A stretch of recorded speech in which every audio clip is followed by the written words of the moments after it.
अस्सलाम वालेकुम नाजरीन, मैं तुहारा मेज़बान जाम हफीज़ुल्लाह खंबड़ा ते तुसां दे पियो HK TV 70 ते मैं ही महंगाई दे दौर दे विच अज एक ऐसी दुकान दे उत्ते मौजूद हाँ।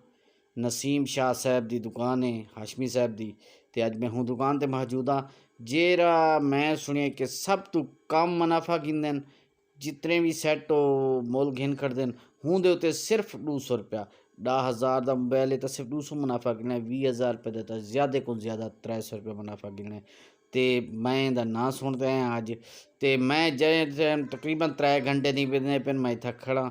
रश नहीं मुकदा पिया कि असा सही नाल गाल मुहाड़ करूँ तो उन्हें इंटरव्यू गिनूँ तो बहुत ज़्यादा रश होंगे। ये सही दा नंबर शंबर लिखे खड़े कहीं बिरा को रबता करने तो नंबर रबता करे तो आ तो मोबाइल गिन सकते बिल्कुल कम रेट या उतू इतू सैट घेनते हुए बीस जाते 1,000-1,500 मुनाफा ही मिल से। और नसीम शाह साहब ने गाल मार करने से। अस्सलाम वालेकुम सही। वालेकुम अस्सलाम, क्या हाल है? दुआ से बंदा सही का ना क्या सी मोहम्मद नसीम अब्बास हाशमी शेख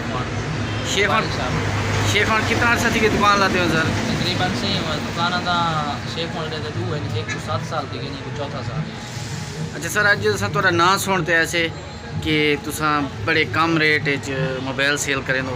आपकी मोहब्बत आपकी मोहब्बत कि अस ये सुनिया से कि 10,000 का सैट गिनो तो 200 रुपये मुनाफे च ही रहे। ये गाल सच है या इनकी तो तहकीकत कैसे सब? बेशक ठीक है सी जायज़ नफा रखना चाहिए। 200 का दाग भी बढ़ते 10,000 लेकिन चीज़ अच्छी हो सिर्फ ये ना हो सिर्फ 290 की खातिर लेना सर कस्टमर को जरा ना डिसहार्ट कभी लेना हो। कितनी गारंटी कितनी ने दो कस्टमर को सर? कस्टमर को चेक वारंटी एक सेट तकरीबन एक हफ्ता दिन 8 नहीं है। अगर 8 नहीं सेट कोई नुक्स निकल से काबिल वापसी हो से या चेंज भी करवा के जो मत करें।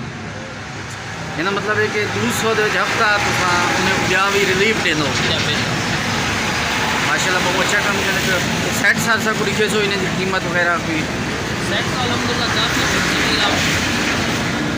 सेट ये Y21 है लेटेस्ट मॉडल है थी।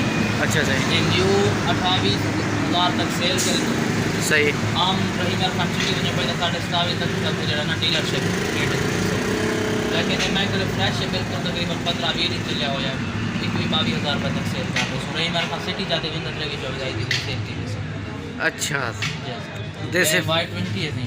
अच्छा Y20 लेटेस्ट मॉडल बेहतरीन चीज़ है। तो ये भी रही मेरे खान सिटी अगर जाओ जो ना 22 आई थी सेल की वैसे लेकिन ये इतनी तक मेरा इरादा है सेल क्योंकि इन्हें अखराजात भी हैं तो तुसा कम रेट है 200 तारी सेल तो कितनी थी वेंदी है सेट? सेल का ये होंगे राज से। अच्छा। अल्लाह ताला कुरान में जिसकी फरमाया कि अपने आमदन को अपने रिज़्क़ को पोशीदा रखो राज अल्लाह से बरकत देंगे। लेकिन अल्लाह की मेहरबानी से जितने मेरे घर अखराजात हैं मेरे ज़ाती अखराजात हैं अल्लाह ताला दुकान बेकार काफ़ी दुकानदार हजरात एक मोबाइल को पूरी दिहाड़ी पड़ेगा। मैं 4 मोबाइल बेचूँ पूरी दिहाड़ी बढ़ा गिनना बस अल्लाह ताला नहीं देते। सर नसीम शाह साहब थोड़ी बड़ी असा थोड़ा ना सुनता है यहाँ से थोड़ी दुकान का विजिट किते से बड़ी मेहरबानी सर आपकी मेहरबानी।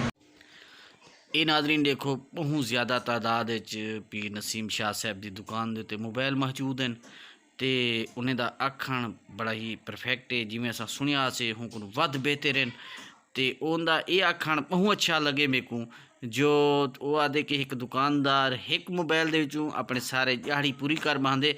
लेकिन मैं आ कि 5 तो 6 मोबाइल विकन या 4 मोबाइल विकन तो वन मेरी दिहाड़ी पूरी थी है।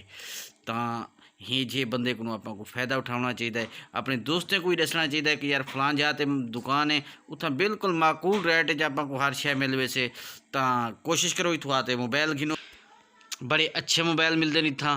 तो बड़ी गाल इहदी है कि 8 जाड़े आपको वारंटी देंगे 8 जाड़े कोई मोबाइल ख़राब निकले तो वापस कर दें पैसे वापस दे दें सही होनी मोबाइल चेंज करते दे दें हर चीज़ का तावन कहते सिर्फ 200 रुपये या 300 रुपये मुनाफे के आपको इतना तावन दे तो बेहतर है कि मैं समझदा कि हूँ दुकान से जुड़ना चाहिए।